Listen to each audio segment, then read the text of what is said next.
बात करने के लिए लॉगिन करें www.astrotak.com। नमस्कार, बहुत स्वागत है आपका। आप देख रहे हैं चाल चक्र और मैं हूं आपके साथ शैलेंद्र पांडे। जब हम ज्योतिष में ग्रहों को पढ़ते हैं, उनका अध्ययन करते हैं, तो ग्रहों की अलग अलग श्रेणियां होती हैं, ग्रहों के अलग अलग प्रकार होते हैं।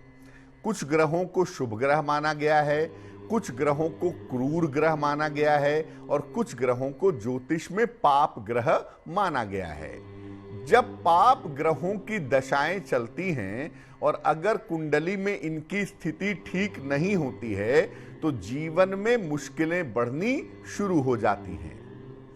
आज हम आपको बताएंगे कि अगर आप देवी की नियमित रूप से उपासना करें, देवी की शरण में रहें, तो पाप ग्रहों की बाधा आपको परेशान नहीं करेगी।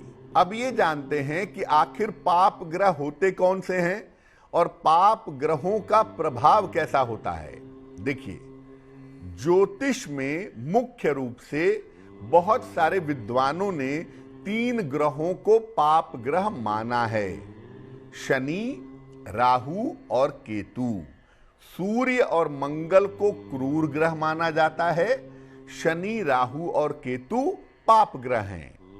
ये 3 ग्रह हमारे जीवन में निगेटिव प्रभाव, नकारात्मक प्रभाव पैदा करते हैं और इन ग्रहों का और इनका प्रभाव कहीं ना कहीं हमारे अंदर छुपा होता है। यत ब्रह्मांडे तत् पिंडे, यानी जो ब्रह्मांड में है वो शरीर में है। तो पाप ग्रहों का प्रभाव भी हमारे शरीर में कहीं ना कहीं छुपा होता है। जैसे हमारे अंदर शुभता होती है, वैसे हमारे अंदर पाप के नकारात्मक गुण भी पाए जाते हैं और पाप ग्रहों का प्रभाव सही समय आने पर बाहर आ जाता है। इसलिए हमेशा ही इन पाप ग्रहों को नियंत्रित करने का प्रयास करना चाहिए। व्यक्ति के मन में राम भी है और रावण भी है, शुभता भी है, नकारात्मकता भी है। और अगर आप निरंतर अपनी निगेटिविटी को नहीं दबाएंगे, निरंतर अपनी नकारात्मकता को कंट्रोल नहीं करेंगे, तो आप एक दिन निगेटिव हो जाएंगे।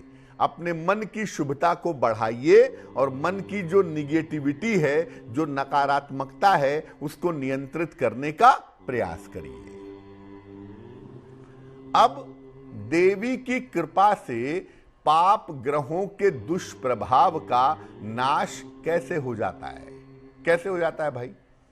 देखिए, देवी के अंदर समस्त देवी देवताओं की शक्ति समाहित है।